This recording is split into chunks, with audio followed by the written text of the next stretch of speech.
Today, the fifth day of our Novena, we give thanks to God with Mary for our seniors, our elders.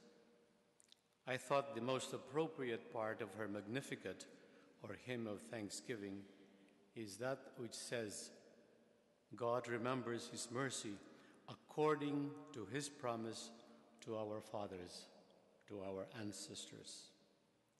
I wish to reflect with you on this phrase, the promise to our ancestors. When I was a child, one of the things my grandmother would do is to read to us at bedtime some tales, some stories about heroes and mythical characters that were part of Filipino folklore. My fellow Filipinos in the congregation may remember figures like Ibong Adarna, Principe Tinioso, talks about a bird and talks about a prince, and heroes like Jose Rizal, Andres Bonifacio, etc. As children, we were fascinated with them, and no matter if we had heard them hundreds of times, we always seemed to want to hear these same stories over and over and over. Of course, part of the reason is because before reaching the end of most of these stories, my grandmother would find us already sound asleep, perhaps dreaming about other things. But this was a family ritual, and my grandparents and parents were more than willing to do their part.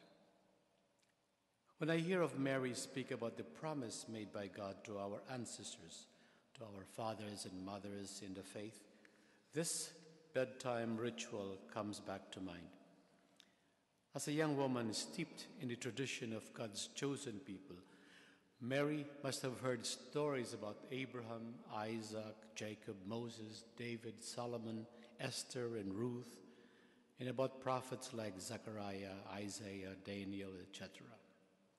Her mind would have lighted up hearing over and over again about these great figures, because these stories brought her back to her roots, the origin of her people, and especially the covenant between Yahweh and Israel. She would have been grateful for these stories since they proved unmistakably God's abiding presence, providence, and concern for her people. Today, whenever some people speak of our seniors or elders, they immediately add the phrases nursing homes, homes for the elderly, centers for rehab or assisted living, etc. To me, all this indicates something positive.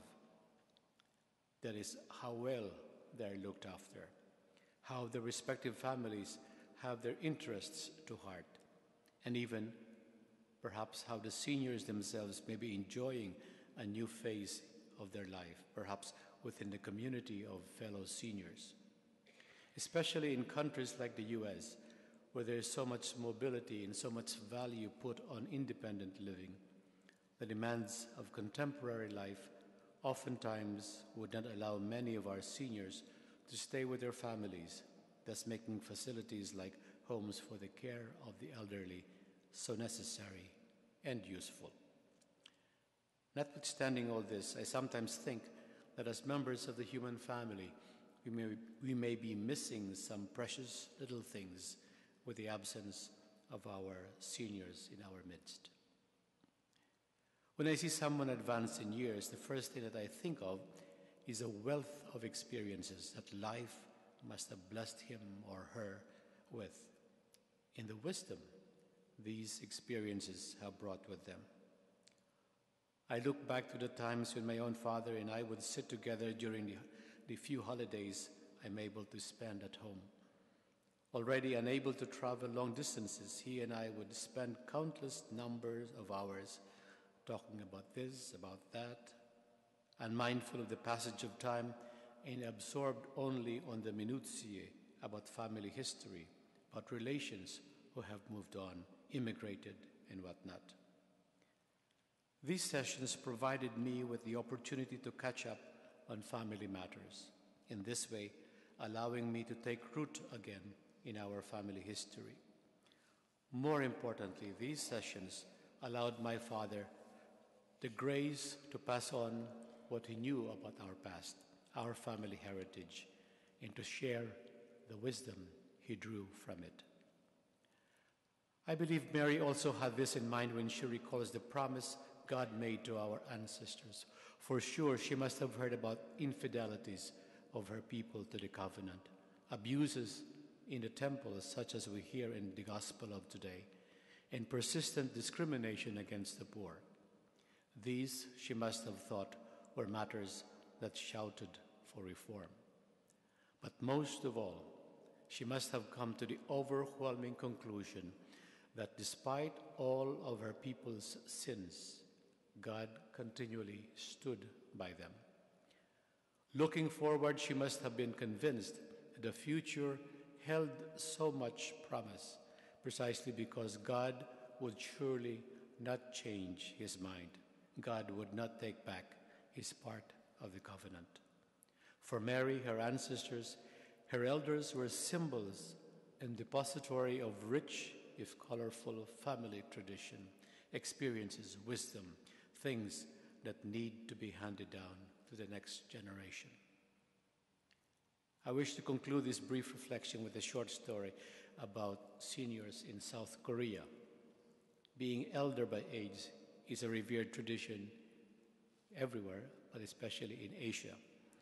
When I visited Suwon, a suburb that forms part of the capital, Seoul, I saw in a park some seniors with broom in hand and scooping leaves and trash. I thought it was not right for seniors to be still asked to work. When I brought this up to them, my Korean friends explained that this was not an obligatory chore. It was meant to keep their seniors occupied and to make them feel they could still contribute to society, however minimally. Most of all, this exercise was meant to be an occasion for the seniors in the neighborhood to socialize and to bond among themselves. There was no pressure on them. They could take their own sweet time. The most important thing was that they enjoy themselves. I do not think anyone complained when they did not finish the cleaning. With Mary, let us thank our seniors and ancestors in the faith. They are holders of our tradition, assurances of God's promise.